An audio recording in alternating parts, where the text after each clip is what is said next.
Chief of defence forces کے notification کے عمل کا آغاز ہو چکا۔ خواجہ آصف کا ایکس پر پیغام، کہتے ہیں وزیر اعظم کچھ دیر میں وطن واپس پہنچ رہے ہیں، مناسب وقت پر نوٹیفیکیشن جاری ہوگا۔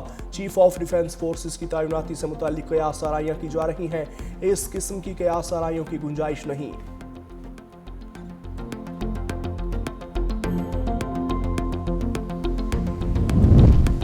شہید ذوالفقار بھٹو نے کمزور لوگوں کے لیے جدوجہد کی، ہمارا معاشی فلسفہ ہے۔ بلاول بھٹو زرداری کا پیپلز پارٹی کے 58ویں یوم تاسیس سے خطاب۔ شہید محترمہ بینظیر بھٹو نے 30 سال آئین اور جمہوریت کی بحالی کے لیے جدوجہد کی۔ صدر زرداری نے 18ویں ترمیم کے ذریعے آئین کی بحالی کا کارنامہ سر انجام دیا۔ ہم سیاست کے دائرے میں رہتے ہوئے سیاست کرتے ہیں، کہا کہ ملک کی ترقی کے لیے سب کو کردار ادا کرنا ہوگا۔ پاکستان نے جنگ میں بھارت کو عبرتناک شکست دی، افغان سرزمین پاکستان میں دہشت گردی کے لیے استعمال ہو رہی ہے۔ حکومت کے ساتھ مل کر 27ویں آئینی ترمیم منظور کروائی، امید کرتے ہیں آئینی عدالت ملک میں بڑے آئینی مسائل دیکھے گی۔ گورنر کی تبدیلی کے حوالے سے مجھے کچھ علم نہیں، اس حوالے سے پارٹی کا جو فیصلہ ہوگا قبول کریں گے۔ گورنر خیبر پختونخوا فیصل کریم کنڈی کا موقف، اگر میڈیا ہی گورنر لگائے گا تو پھر اللہ ہی حافظ ہے۔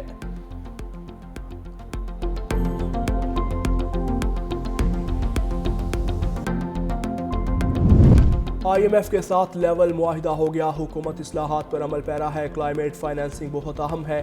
وفاقی وزیر خزانہ محمد اورنگزیب کی پریس کانفرنس، کہا مینوفیکچرنگ کے شعبے میں بہتری خوش آئند ہے، پائیدار ترقی کے لیے ادائیگی کا توازن اور کرنٹ اکاؤنٹ اہم ہے۔ مجموعی طور پر برآمدات میں 5% اضافہ ہوا، آئی ٹی شعبے میں ماہانہ بنیادوں پر بہتری دیکھی جا رہی ہے۔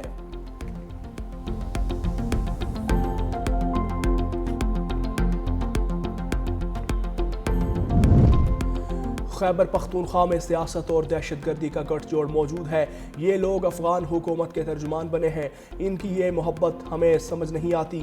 وفاقی وزیر اطلاعات عطا تارڑ کی میڈیا سے گفتگو، کہا افغان رجیم کی کمزوری کی وجہ سے در اندازی بڑھ گئی ہے، صوبے میں بہت بڑا ڈرگ کارٹیل ہے، منشیات کا پیسہ دہشت گردی میں استعمال ہو رہا ہے۔ پی ٹی آئی کا ملک دشمن عناصر سے گٹھ جوڑ بے نقاب ہو چکا، کہا پورے صوبے میں نان کسٹم پیڈ گاڑیاں گھوم رہی ہیں جن کے خلاف صوبائی حکومت نے ہی کارروائیاں کرنی ہیں، دہشت گردی کی مذمت کا ایک بیان نہیں دیا جاتا۔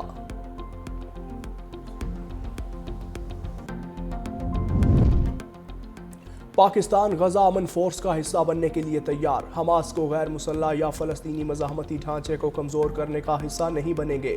نائب وزیر اعظم اور وزیر خارجہ اسحاق ڈار کا دو ٹوک اعلان، کہا وزیر اعظم نے فیلڈ مارشل سے مشاورت کے بعد اصولی طور پر اعلان کیا ہے کہ ہم فورس دیں گے، لیکن جب تک امن فورس کے ٹی او آرز، مینڈیٹ اور کردار کا واضح نہیں ہوتا اس وقت پاکستان کو کوئی حتمی فیصلہ نہیں کر سکتا۔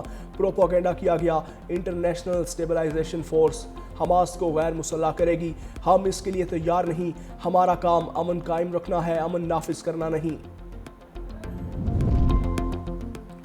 غزہ میں پاکستان کا کردار چاہتے ہیں، پاکستان غزہ تعمیر نو میں تعاون کرے، غزہ میں تنازع کا دور ریاستی حل ہی پائیدار ہے۔ مصر کے وزیر خارجہ ڈاکٹر بدر احمد محمد عبدالعاطی کی نائب وزیر اعظم اسحاق ڈار کے ہمراہ پریس کانفرنس، کہا پاکستان میں دہشت گرد حملوں کی مذمت کرتے ہیں۔ نائب وزیر اعظم اور وزیر خارجہ اسحاق ڈار نے کہا پاکستان اور مصر کی دہائیوں پر مشتمل برادرانہ دوستی تاریخی اور باہمی احترام پر قائم ہے۔ ملاقات میں سیاسی، معاشی، دفاعی، ثقافتی اور عوامی تعاون بڑھانے پر اتفاق ہوا۔ یو این ہائی کمشنر انسانی حقوق کی 27ویں آئینی ترمیم پر تشویش، پاکستان نے اقوام متحدہ کے ادارہ برائے انسانی حقوق کا بیان بے بنیاد اور بلا جواز قرار دیتے ہوئے مسترد کر دیا۔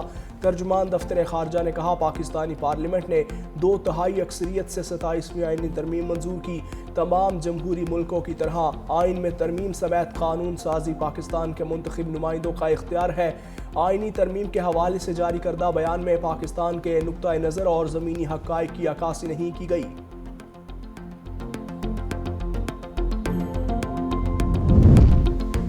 پشاور میں فیڈرل کانسٹیبلری ہیڈ کوارٹرز پر خودکش حملہ کرنے والے تینوں افغانی نکلے، نادرا نے تینوں حملہ آوروں کی افغان شہریت کی تصدیق کر دی۔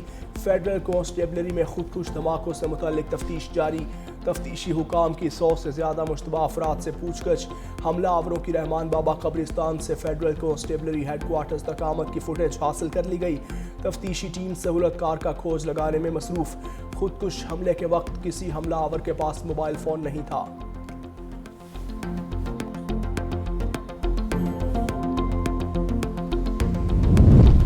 وزیر اعظم شہباز شریف کا لندن میں طبی معائنہ، وزیر اعظم نے برطانیہ میں قیام کے لیے ایک دن بڑھا دیا۔ وزیر اعظم شہباز شریف ایک روز قبل نجی دورے پر برطانیہ پہنچے۔ لیوٹن ایئرپورٹ پر ہائی کمشنر ڈاکٹر فیصل اور نون لیگ کی مقامی قیادت کی جانب سے استقبال۔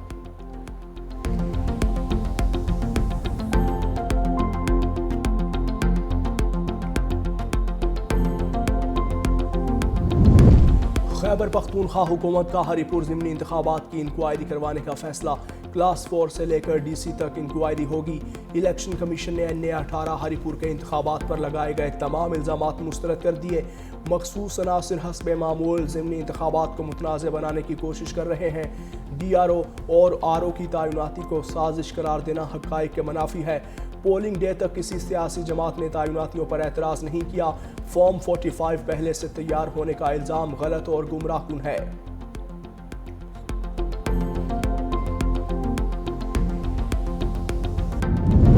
اسلام آباد کے 3 بڑے عوامی ترقیاتی منصوبے ٹی چوک فلائی اوور، شاہین چوک انڈر پاس اور فیض آباد انٹرچینج ری ماڈلنگ تکمیل کے قریب پہنچ گئے۔ وزیر داخلہ محسن نقوی نے تینوں منصوبوں کا دورہ کیا اور پیش رفت کا جائزہ لیا۔ وزیر داخلہ محسن نقوی کا دورے کے دوران ترقیاتی کاموں پر اطمینان کا اظہار، کہا فیض آباد انٹرچینج پر ٹریفک کی روانی مزید بہتر بنانے کے لیے لوپ 1 اور لوپ 2 کو 3 لین کیا جائے گا۔ منصوبوں کی خوبصورتی بڑھانے کے لیے دونوں اطراف لینڈسکیپنگ اور لائٹس نصب کرنے کی بھی ہدایت جاری۔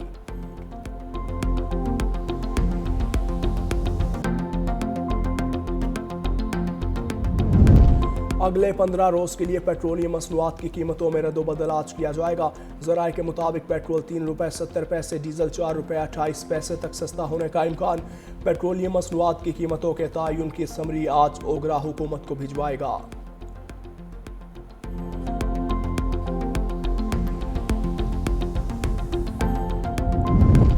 مری میں برف باری سے قبل پنجاب ٹریفک پولیس کے سیاحوں کے تحفظ کے لیے اقدامات۔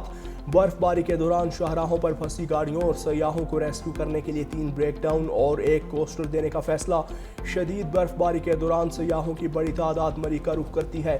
گنجائش سے زیادہ سیاحوں کے مری جانے سے ٹریفک مسائل پیدا ہوتے ہیں۔ 2 سال قبل مری میں شدید برف باری میں پھنسے والے 23 افراد جاں بحق ہوئے تھے۔